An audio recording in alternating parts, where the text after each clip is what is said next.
Hello, everybody. A couple of days ago, we did an interesting show with Isaac Stanley Becker, who reports for the Washington Post. He has a new book out, Europe Without Borders, a History. It's a history of the Schengen Agreement, which allows anyone within the EU to travel from country to country without showing their passport. But one of the unintended consequences, I guess, of Schengen is it's turned Europe into a kind of fortress. And in my conversation with Stanley Becker, we agreed that 2005 would be a year in which borders would become increasingly problematic and central in political analysis, given the new Trump administration, given the border struggle in the Ukraine war, and given the increasing challenge of immigration to states in the West. Our guest today, Laurie Trautman, who is the co-author of When the World Closed Its Doors, the COVID-19 Tragedy and the Future of Borders, might be a sneak preview, if not of 2025, but of the future. Laurie is an expert on borders and immigration, and she is joining us from Bellingham, Washington. Laurie, congratulations on the new book. I'm not sure if you had the chance to see Stanley Becker's book on Schengen, but does it ring a bell for you? Are all the world's borders? I want to get into the narrative of your book and the impact of COVID on borders, but is everywhere, particularly in the West, becoming more and more of a fortress these days? It certainly feels that way, whether it's politics shifting in one direction that favors hardened borders or more conflicts and unrest. It seems like borders are more and more the focus of solutions and challenges as we move through various parts of the world. You sound rather resigned, Laurie. You're talking to us from the United States. Are you particularly concerned with the incoming Trump administration? I was going to say regime, but perhaps it'd be fairer to call it an administration. And its attitude to borders. Donald Trump, in his first presidency, threatened or promised to build a wall. He never did. This time, he's promising to throw out people in this country who are here, at least in his mind, illegally. Yeah, I mean, look, regardless of what he actually is able to do and is able to put into place based on what his rhetoric is, the rhetoric itself is harmful. The rhetoric itself will drive people to make choices and decisions that will upend their lives and could put them in dangerous positions. So, yeah, I am concerned. I don't think there's a lot of optimism that a Trump administration will re-engage in the world of multilateralism.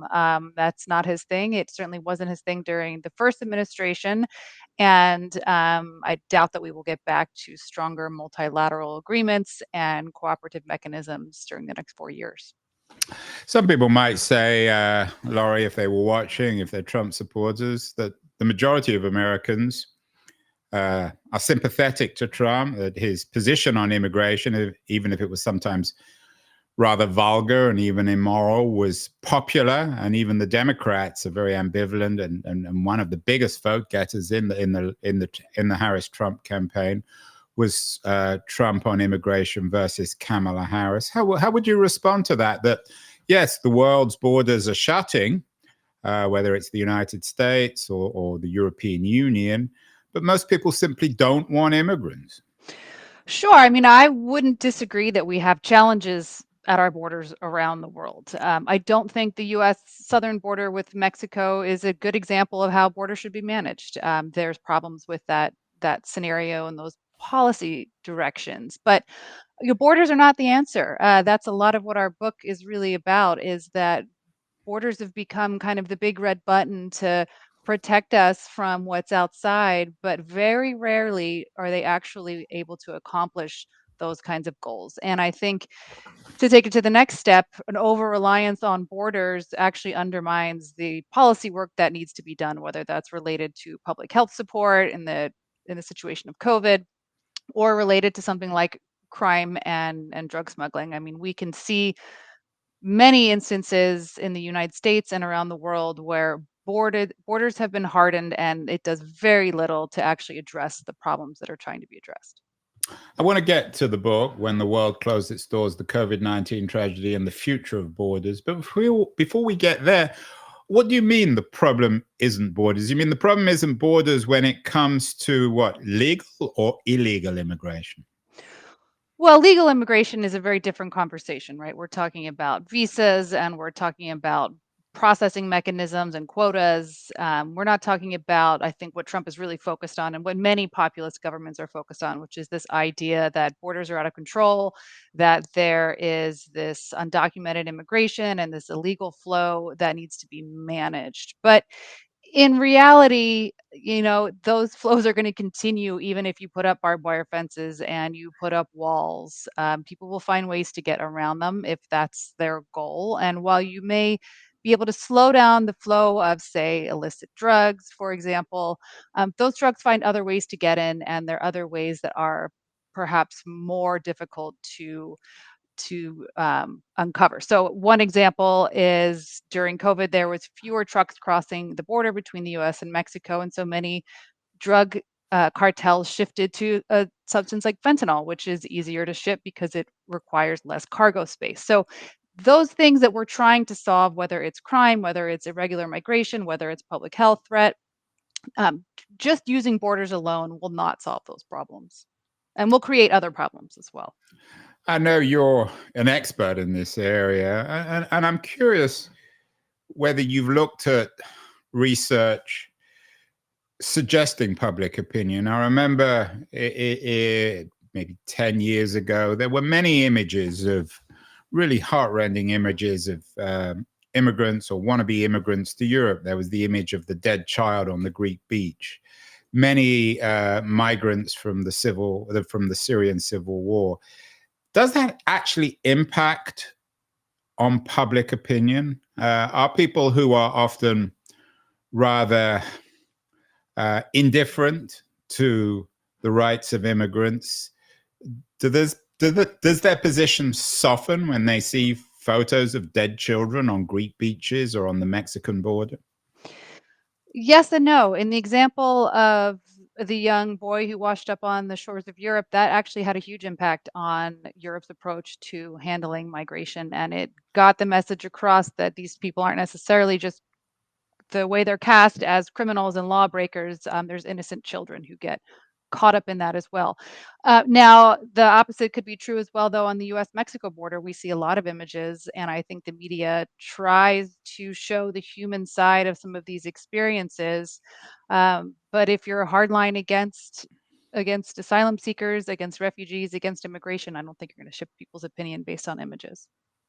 I'm guessing that you and your co-author, Edward Alden, are on the permissive or on the progressive side when it comes to immigration. Are there countries or politicians who you respect who offer a model for a more progressive attitude to immigration as opposed to simply open borders? And of course, in contrast to somebody like Trump in the US or Orban in Hungary or other populists whose political support and strength is built on a paranoia about imagined or actual immigrants? Well, I would have said Canada recently, but Canada's changing their position as well. I mean, I'm not somebody who would ever advocate for open borders. I advocate for well-managed borders, and part of that is a really good, strong legal immigration system. Canada's system is a point system, so that if what you're looking for is immigrants with certain skills, then that's who you're letting in, rather than the US system, which has a family based system. And so we end up getting people who may not be employable or not have those skills. And I think that in and of itself feeds this fear about people that are going to come across the border and not be able to support themselves. So I think a very strong legal immigration system is a very good counterbalance to fears about undocumented immigration. How do you feel individually, perhaps, or in policy terms, about regulations that reward people with university degrees or specific skills? There seems to be a debate or perhaps even a civil war now within the Republican Party, within the MAGA movement, between men like Elon Musk and some of the more nativist MAGA people about who the Republicans should let into the United States?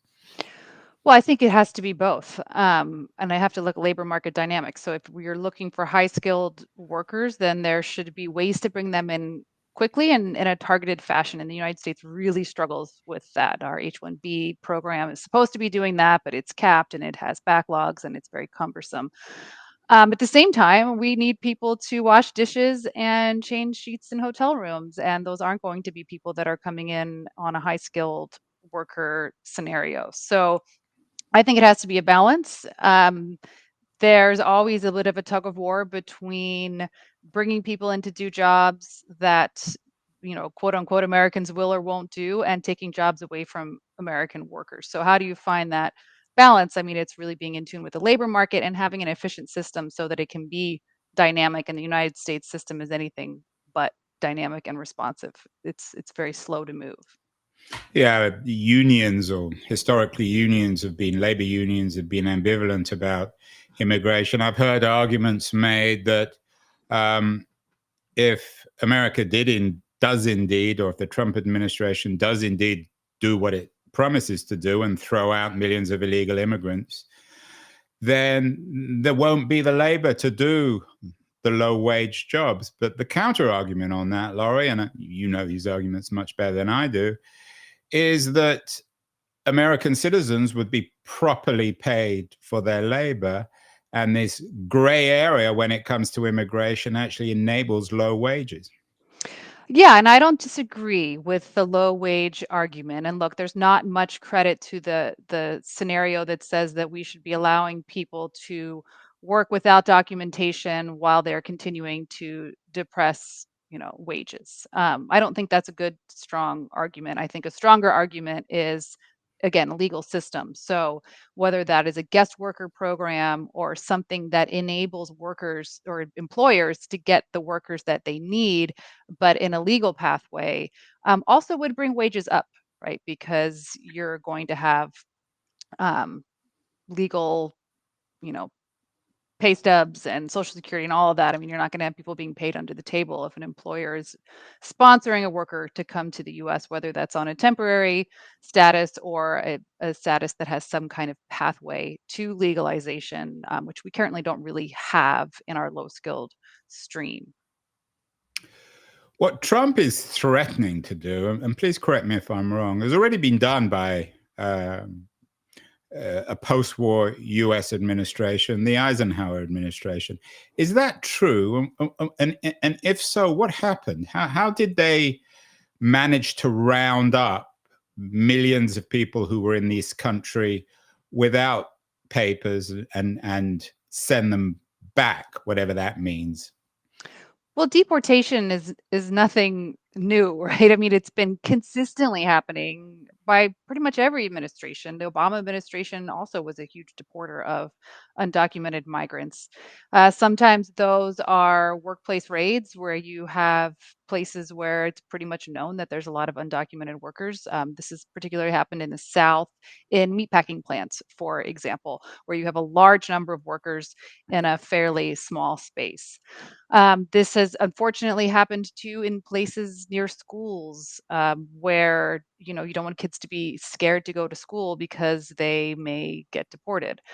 So it's happened frequently over the years, and again, it's sort of what has that done? Okay, it sent people home. There's nothing to stop them from coming back. There's a cost associated with that, but I think what our migratory pathways have shown are that people that want to come to the US often find ways to get here. It may cost more money, it may be more difficult, and that simply feeds into more criminal activity to help people get across the border. Going to come to your book after this final question more broadly on US immigration. So people are going to be listening and thinking to themselves, well, this is all very well, and we can all have all sorts of arguments against Trump's immigration or hostility to immigration. But what's the answer? What's the answer to however many millions of people are in this country without their correct papers, 5, 10, 15 million people, however many people, whoever you believe on this front. There are certainly millions of people in this country who are here without the correct papers. What solution would you give? Yeah, I mean, it's a tough question because it's so politicized. So the last time we had major comprehensive immigration reform was 1986, and that included a legalization program. It included an overhaul to our various guest worker programs, et cetera, et cetera. And, what did that legalization program do? I mean, we could talk at length about whether or not that process was successful or not, and whether or not it encouraged people to immigrate illegally because there was a legalization option. I think the answer is not a simple one, and it's not one, right? There's many different sort of prongs to the issue that could be tweaked in different ways. Getting back to more legal pathways is a really important one. The Biden administration tried something new with the southern border around asylum applications before you ever reach the border using an app on people's phones. Took a while to get going. It had problems to begin with, but it actually provided a pathway that removed people from trying to cross between ports of entry. So I think it's a trial and error system, but our political system doesn't seem to be willing to try much at all because no one wants to face those errors and that political backlash.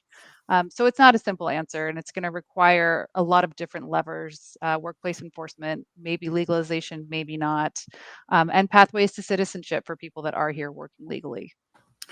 Yeah, I'm getting the sense that maybe you are dodging the question because there really isn't an answer. I know as a legal immigrant to America, been here for many years, I filled out the correct forms. Why? And people like myself might think to themselves, why should people in any way be rewarded for coming here without filling those forms out? Why should there be a legal pathway for people who are in this country without the correct papers?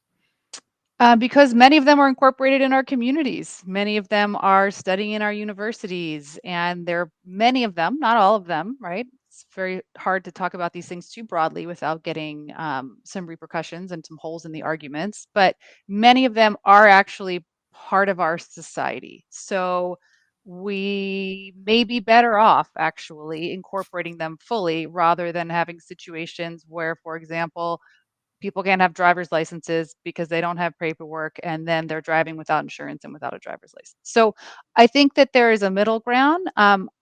I do agree that people should be using the legal channels, but the legal channels aren't adequate for the demand.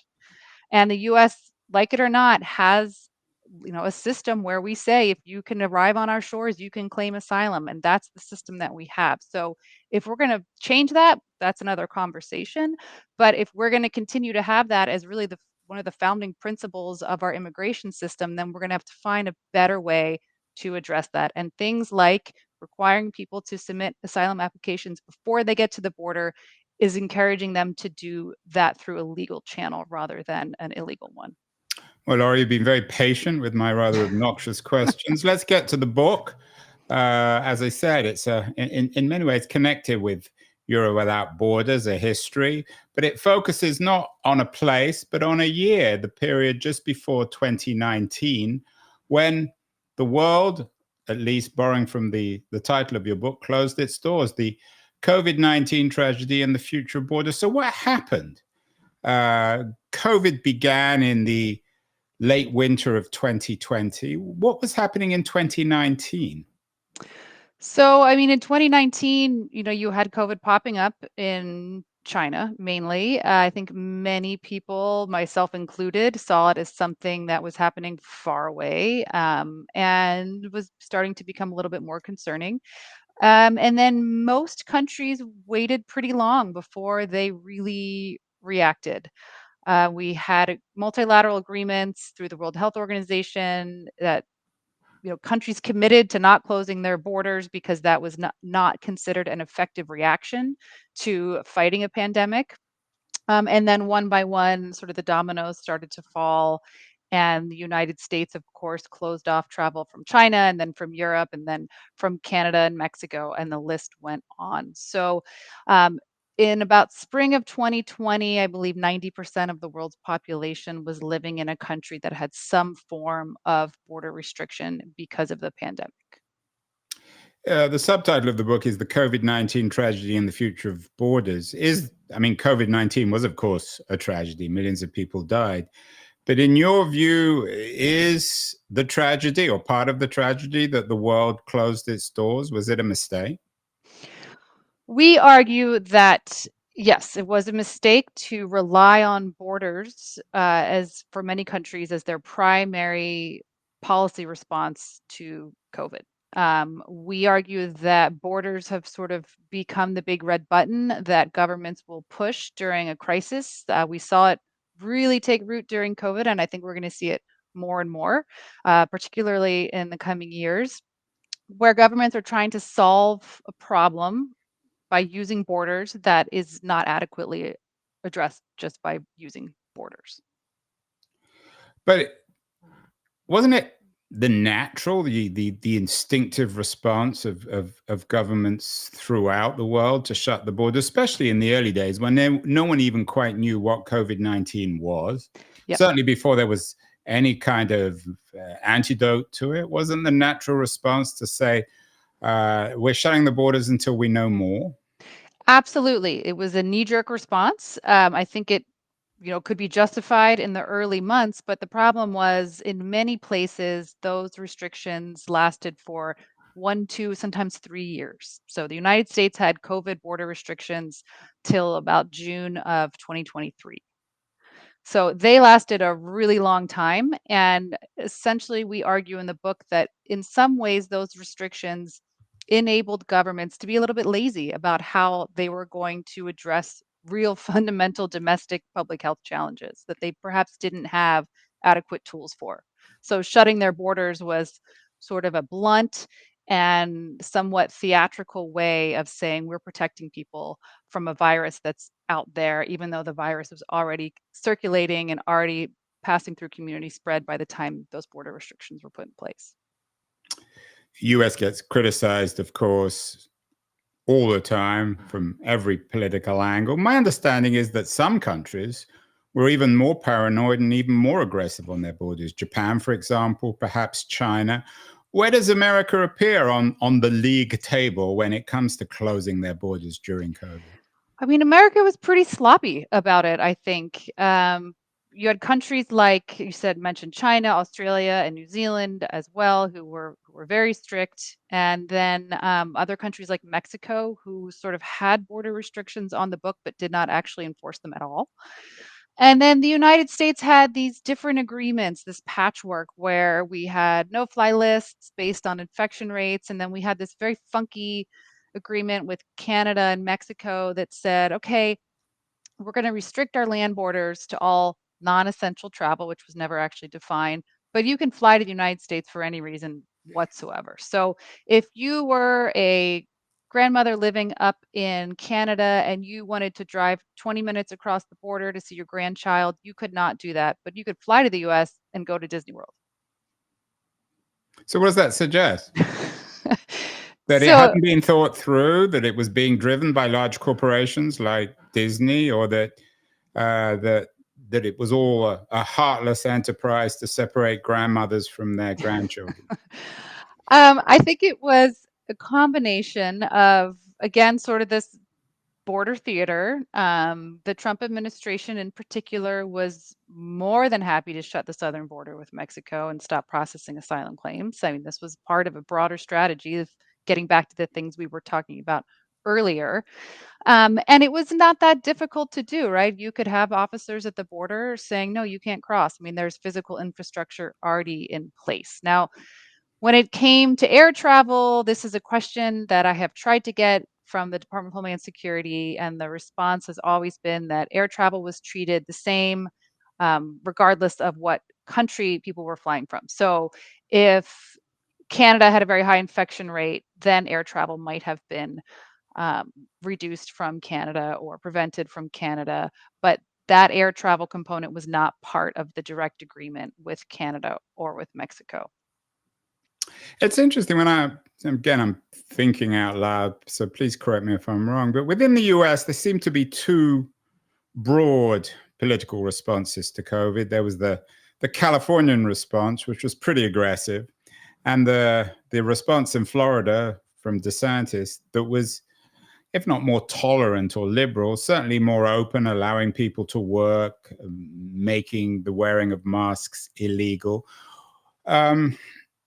Would you politicize the way in which the world closed its doors? You noted Australia and New Zealand in particular, which tend to be very liberal, and the United States, particularly under Trump, which isn't. Is there a connection between the politics of the government and its response to COVID, or is it more cultural, perhaps in a place like Japan, which has historically always been rather paranoid about its own cultural insularity? Yeah, I think it's both because Europe is a good example of countries that had, a array of political leanings and all reacted in a very nationalistic way in the early days. Their restrictions did not last nearly as long as the United States did. So there was certainly political issues there. I think Canada is another interesting example where you have a country who culturally has been very aware of the different health systems in Canada, very proud of the Canadian access to healthcare, very appalled at the US situation. So that was really a cultural reaction, I think, to protecting their borders and what they saw as Americans potentially flooding their healthcare system, which I don't think would have happened. But also very political because you had very toxic relations between Trudeau and Trump at the time. You had the US having put tariffs on Canadian products through national security auspices, which was very insulting to the Canadians. And this was kind of a bit of an opportunity for the Canadians to say, you know what, Americans, we may depend on you for trade, but trade kept moving. So we have to remember that. But we're going to shut that border as much as we can because we're pretty pissed off at you. I do think that was a component of it because Canadian public opinion was very supportive of the border restrictions. Well, next time there's a major global epidemic, won't be a problem because, at least according to Trump, Canada will be part of the United States. Are there models, in all seriousness, Laurie, any examples of countries that, in your view, did it right or did it better than the United States or Japan? Yeah, we looked at, countries all over the world. South Korea was one of the standout exceptions that never technically closed their borders, didn't sort of say based on your citizenship or based on your reason of travel, you can't come. They allowed people to travel there, but they had a very stringent contact tracing and quarantine program in place. So they had the capacity and they had the ability to ensure that people could continue to travel to South Korea while also protecting public health. Now, in the United States, we would never be able, I don't think, to accomplish that kind of quarantine and contact tracing system. But a country like South Korea did very well with their infection rates while not closing their borders. Particularly interesting given that one of their borders is with China. What about the Chinese record? Did they shut their borders aggressively, especially given that the epidemic seems to have begun there? Yeah, I mean, from, I'm sure you'll remember all of the stories of the severity of the domestic lockdowns as well. So, China was one of those few countries that really nearly achieved that zero COVID goal through internal and external border control, but at an incredibly high cost. The Chinese economy suffered, the Chinese people suffered, and as we saw towards the end of the pandemic, there was actual protest in China for the first time of that scale since the Tiananmen Square. So people were very much, unwilling to continue to operate under those conditions, and then the variants continued to circulate regardless. It must have been a particularly odd time for you. I mean, COVID was surreal for all of us. The world suddenly shut down. But for you as a student of borders and of crossings, it must have seemed very weird. What was it like for you in COVID? Were you locked down in Washington? It wasn't too bad where I live. Our governor, I mean, I should I should walk back a bit because my daughter was out of school and I couldn't come to work, but our governor didn't close down public spaces that were outdoors. So we always sort of had a little bit of an outlet. But professionally, it was shocking. I've told this story several times, but about a week before the Canada-US border was closed, I spoke with a colleague at the Canadian consulate in Seattle, and we were sort of joking, looking at what was happening with the European travel bans and saying, "Oh, that will never happen with Canada and the US because we have such a long border, we depend on each other so much, and we have such integrated relationship that we'll find a better way to manage this than we did." And so it was shocking, particularly for some of the communities that rely on that border. We have a very strange example of a community that we speak about in the book called Point Roberts, and Point Roberts is a small town that's a little exclave. You actually drive through Canada to get to Point Roberts. It's tacked on to Canadian land. And so the people in Point Roberts were completely isolated. And we worked very hard to try to find exemptions for those people who actually never had a single case of COVID for the first year, 2020. But they were pretty much stuck. They were able to get back and forth to the US on very specific situations. But I heard from many, many people who, were just distraught and trying to find information about when might these be lifted? What does it mean if I'm, to be essential or non-essential? Because the government was not communicating those things to people either. So there was a lot of confusion and a lot of anxiety because of these measures that was just added on to the anxiety and the confusion that we were all already feeling in the early days of the pandemic. And I was really surprised that these restrictions lasted as long as they did and were so misaligned again between two countries, Canada and the US, that are deep allies, deep trading relations, and a lot of shared families too on both sides. We didn't really cooperate on them very much. One of the bête noirs of the MAGA people is Anthony Fauci and what these people at least see as the bureaucracy of COVID. I don't want to personalize it and focus just on Fauci, but is there a degree of responsibility for the professional medical bureaucracy that determined policy within the United States for this failed response, at least in your mind? Well, regarding the border aspect, which is the one that I should probably stick to because I shouldn't speak too much to some of the domestic measures because I haven't looked into the sausage making behind them. But the border measures were really undertaken in the White House itself. They were not decided by sort of the professionals in the room. They were decided by the people who happened to be, in the White House. And who were they? I mean, it wasn't Trump himself, was it? Well, I mean, it was people like, all of the people he had surrounding him, Jared Kushner as well. People that I will never have A access real to. medical expert, right? Yeah. And the people like Stephen Miller, who is particularly Oh, paranoid yeah. about immigration, did he get his hands on this? I'm sure he did. And I'm sure we'll see. I mean, like, Title 42 is a very interesting situation where, I don't know how many of your listeners will be familiar with it, but it was the pandemic era health policy that said that the United States was not going to process asylum claims due to concerns about congregate settings. So concerns about spreading of the virus. That was the last pandemic era border restriction to be removed. It was in place for, again, 3 years, basically. And Trump has already talked about bringing it back as a way to deter migrants and to stop processing asylum claims at the southern border. So these are things that were utilized during COVID. We could argue whether or not they were successful. I think it depends on how we define success in this situation.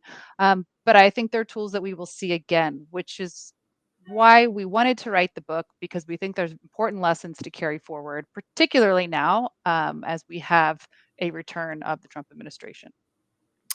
Yeah, I want to end this conversation with something about the future of borders, Laurie. But before we get there, I began traveling as soon after I was allowed to. And I always felt that a lot of the responsibility was dumped on the airlines, which was often unfair. How did the private sector deal with a lot of the bureaucratic demands of travel in the COVID period?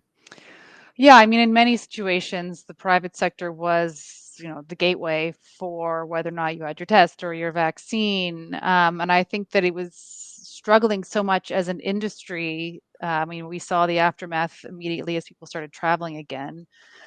Um, that I can't speak for the airline industry, but I can say that a lot of the businesses that depended on cross-border travel, particularly people shopping back and forth, were pushing and started to push as these restrictions dragged on. And it may have been their pushing that moved the needle, particularly for the Canadian government. Perhaps less so for the US government, but their voices were there. But again, we had trade continuing to move. So COVID was sort of this interesting experiment where many governments around the world took the same approach in limiting the mobility of people to control the spread of the virus while continuing to allow the movement of goods. And China was a bit of an exception, and there's some other exceptions. But the result of that was most people didn't really feel those impacts unless you were somebody living a cross-border life, somebody depending on cross-border travel for your business. You were still getting your toilet paper and your Peloton bikes and all of these things you depended on. So governments discovered, this is what we argue in the book, that this is a lever that they can use without too much pushback from the public, including the private sector.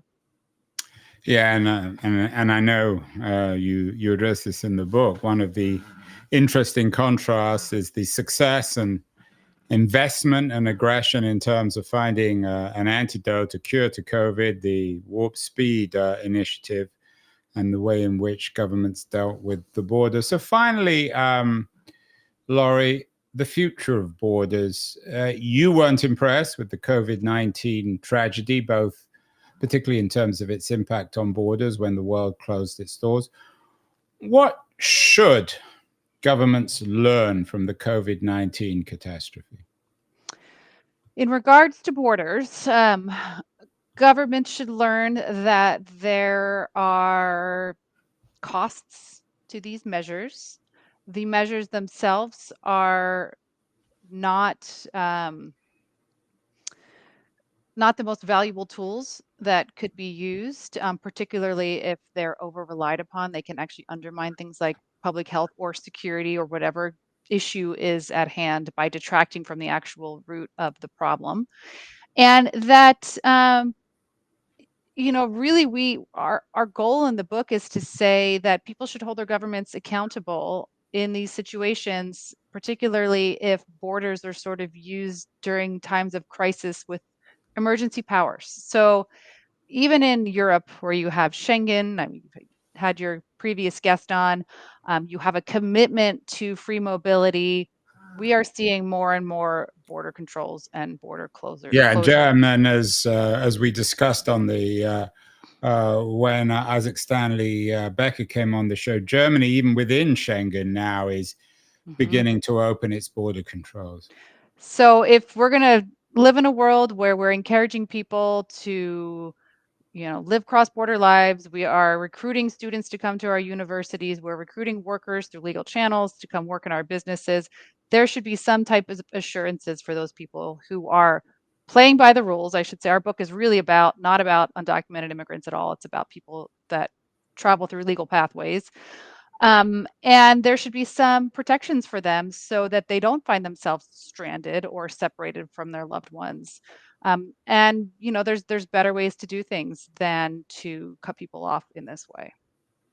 And finally, Laurie, what about the role of international organizations? We did another rather depressing show a week or two ago about the Arab-Israeli, the Arab-Palestinian crisis, in which the UN is failing to really make itself known. Should international organizations, which are by definition cross-border, should they play more of a role here? What did the UN do during the COVID-19 tragedy? I mean, the World Health Organization was really should have been the pillar. And And, I don't have a good answer to your question because I'd like to say, sure, we should work together more. We should cooperate more. We should strengthen our multilateral initiatives and relationships. But as much as we can strengthen them and have them in writing, we tend to throw them out the door when, things hit the fan. So I'm not sure that that is going to have a whole lot of weight, especially in a crisis. I sort of fear, and a realist, but I'm not necessarily always an optimist. I do think that it's a natural tendency of people, and particularly of political leaders, to retreat into nationalistic bubbles. And we saw it during COVID. We're seeing it again now. So I don't know that multilateralism is going to be very effective moving forward. Again, I think if people, particularly those people that have the mobility, they have the passports, they have, they're part of our businesses and our communities, perhaps that is the most productive way to ensure that we approach these issues in a more valuable and productive way than just hitting the red button and reacting by shutting our borders. And of course, the future could be particularly dark. We've got war in Ukraine, endless war in much of the Middle East, possible war in over Taiwan, American talk, at least, of revanchism, and Canada, Greenland, and the Panama Canal. There is a dystopian future as well, isn't there? There is. I mean, you're referencing countries that are plagued by violence and war right now, and they're hardening their borders. And at the same time, we're hardening borders with our friends and our allies, and that's troublesome. Well, Laurie, I wish it was more cheerful, but I wish you a very happy and healthy 2025. I'm not suggesting you migrate, but for all, I appreciate the work you've done, and your book's an important one to warn people of a situation when indeed the world closed its doors. So congratulations on the new book. And as I said, we'll have to get back on the show during the Trump administration, when no doubt there'll be all sorts of scandals and stories on his policies on the border. Thank you so much. Thanks. It's going to be an interesting year.